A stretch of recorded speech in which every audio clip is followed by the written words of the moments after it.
a group of people are involved in using blasphemy allegations for money making, and this group is also known as Blasphemy Business Group. Special branch report accuses this group of trapping young people in blasphemy cases in an organized manner.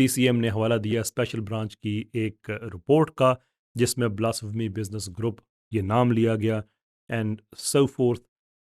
لیکن again جو سے میں نے آگے عرض کیا کہ جب آپ کسی ادارے کا نام لیتے ہیں تو اس سے ایک اتھارٹی اسٹیبلش ہوتی ہے اور لوگ پھر گمراہ ہو سکتے ہیں کہ اگر ایک ادارہ آفیشلی کہہ رہا ہے تو پھر وہ سچ ہوگا. تو بہت ضروری ہے کہ اس رپورٹ کی بھی جو کرنٹ سٹیٹس ہے وہ بتایا جائے وہ کیا ہے. والحقیقت یہ ہے کہ یہ رپورٹ کوئی انویسٹیگیٹو رپورٹ نہیں ہے، یہ در حقیقت ایک سورس رپورٹ ہے.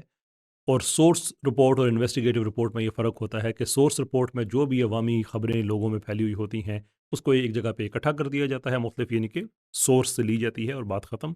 اس پہ فردر ویریفیکیشن نہیں ہوتی، انویسٹیگیشن نہیں ہوتی. انویسٹیگیٹو رپورٹ وہ ہوتی ہے کہ جو سورس رپورٹ کو ایگزامن کرتی ہے، فردر انکوائریز کنڈکٹ کرتی ہے، جو کہ یہ رپورٹ نہیں ہے.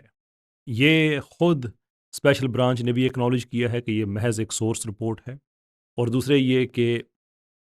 آفیشیل اور آئینی ادارے جیسے کہ قرآن بورڈ ہے، وہاں پہ جا کے اسپیشل برانچ کے اپنے ہی ایک ریپرزینٹیو ہیں جنہوں نے جا کے اس رپورٹ کو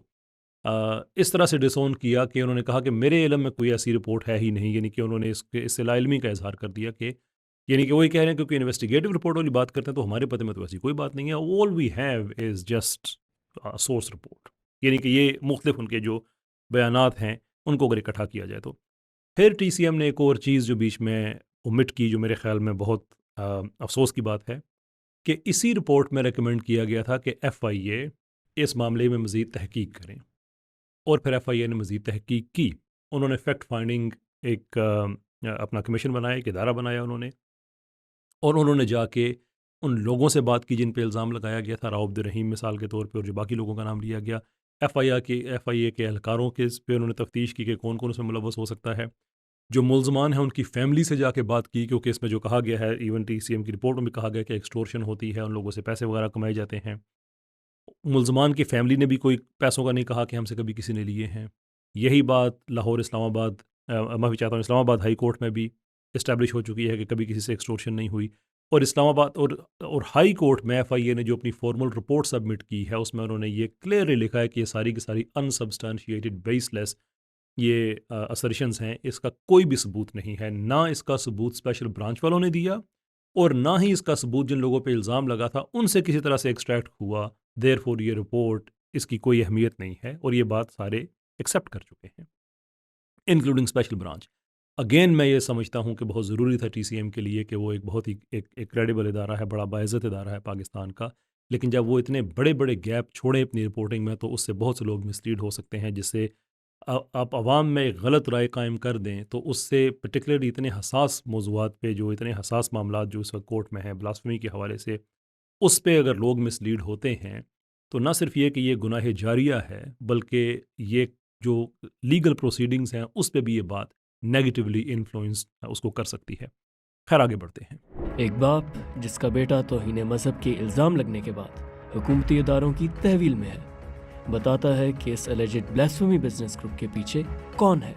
بیسیکلی تو یہ ایک گروپ ہے جس کا ہیڈ ہے راؤ عبدالرحیم، اسلام آباد میں ہوتے ہیں، اور انہوں نے بنایا ہوا legal commission of blasphemy Pakistan کے نام سے ایک گروپ ہے، اور اس میں ان کے کچھ 30-35 لوگ ہیں. لیکن اس میں جو چیز ہے ان کے ساتھ لڑکیاں ہیں، اور وہ لڑکیاں لڑکوں کو ڈفرینٹ طریقوں سے ٹریپ کرتی ہیں. لائک جیسے سب سے پہلے ان کو فرینڈ شپ کے لیے ریکویسٹ کی جاتی ہے، پھر جاب کے لیے، پھر بزنس کے لیے، اور اسپین بھجوانے کے لیے. However, Rao Abdul Rahim denies these allegations. جیسا کہ آپ نے دیکھا کہ ڈاکومنٹری کے اس حصے میں انہوں نے ایک ملزم کے فیملی ممبر اس کے والد کو دکھایا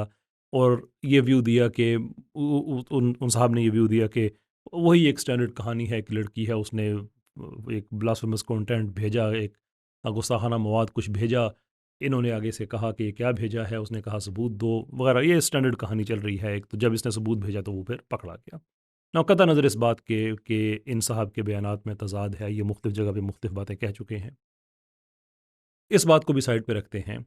اور میں اکنالج بھی کروں گا کہ اس پہ راؤ عبدالرحیم کا موقف لیا. یہ اچھا ایک صحافتی کام ہے جو ٹی سی ایم نے کیا کہ ایک آدمی کا جب الزام، اس کا نام لے کے الزام لگایا گیا تو انہوں نے اس آدمی سے کبھی کلپ بیچ میں لگا دیا کہ آپ بتائیں، تو انہوں نے آگے سے کہا کہ نہیں ایسی کوئی بات نہیں ہے. لیکن میرے خیال میں ٹی سی ایم اس سے بہتر یہ کر سکتا تھا کہ بجائے اس کے کہ ایک آدمی کا ویو لے اور جس نے اس آدمی نے اپنے ویو میں جس پہ الزام لگایا ہے اس کا ویو لے، کیوں نہ عدالت میں جایا جائے؟ یا ٹی سی ایم کم سے کم یہ کر سکتا تھا میرے ویو میں، وہ ایک جرنلسٹک پلیٹ فارم ہے کہ وہ فردر انویسٹیگیشن خود کر کے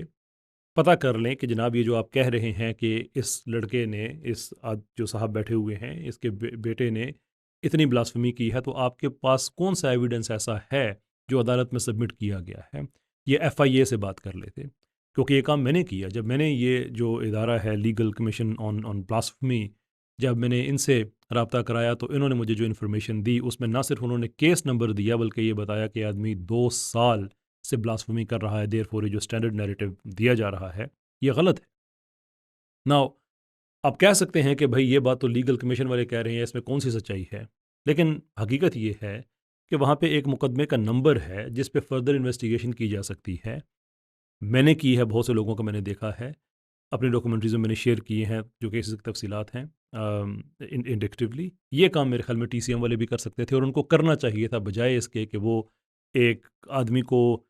اس کی آواز کو آپ تک پہنچائیں اور پھر کہیں کہ جس پہ الزام لگا ہے وہ انکار کر رہا ہے۔ تو بھائی کسی نہ کسی کے ذہن میں تو یہ بات اسٹیبلش ہو گئی، کیونکہ پوری ڈاکومنٹری میں آپ یہ اسٹیبلش کر رہے ہیں کہ ایک گینگ ہے وہ ایسا کر رہا ہے، اور پھر آپ بیچ میں کہتے ہیں کہ اس گینگ کے ایک ممبر نے کہا ہے کہ نہیں ایسی بات نہیں ہے۔ تو بھائی آپ گینگ کے ممبر کی بات کیوں سنتے ہیں؟ اللیجڈلی جو گینگ ہے یا جو الزام لگانے والا ہے اس کی بات کیوں سنتے ہیں؟ آپ کیس کو دیکھ لیں، آپ رپورٹ جو کر رہے ہیں as a journalistic plate form ہے، آپ جرنلسٹس ہیں،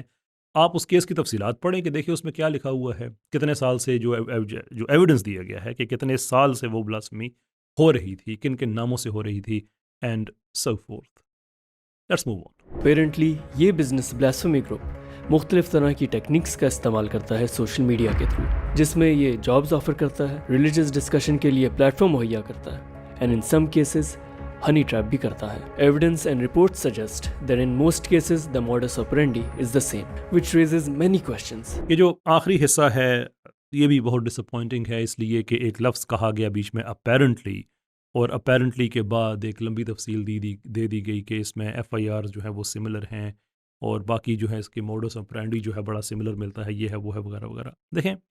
اب یہاں پہ آپ بنیادی طور پہ الزام لگا رہے ہیں ایف آئی اے پہ، کیونکہ جو انفارمیشن آپ نے مس کی ہے نا وہ یہ ہے کہ یہ کوئی 450 ملزمان تو ہیں، لیکن یہ 113 ایف آئی آرس ہیں، اور ان میں سے 65 کیسز یہ قرآن بورڈ نے ایف آئی اے کے حوالے کیے ہیں۔ جب لوگوں نے ان سے کمپلین کی، مختلف نمبر جب لوگوں نے بتایا کہ ہمارے پاس یہ کانٹینٹ بھیجا جا رہا ہے، تو انہوں نے ایف آئی اے کو بتایا 65 آف دیم۔ اب آپ یہ کہیں کہ یہ موڈس آپرینڈی ایک طرح کا ہے، تو کیا اس میں قرآن بورڈ بھی شامل ہے؟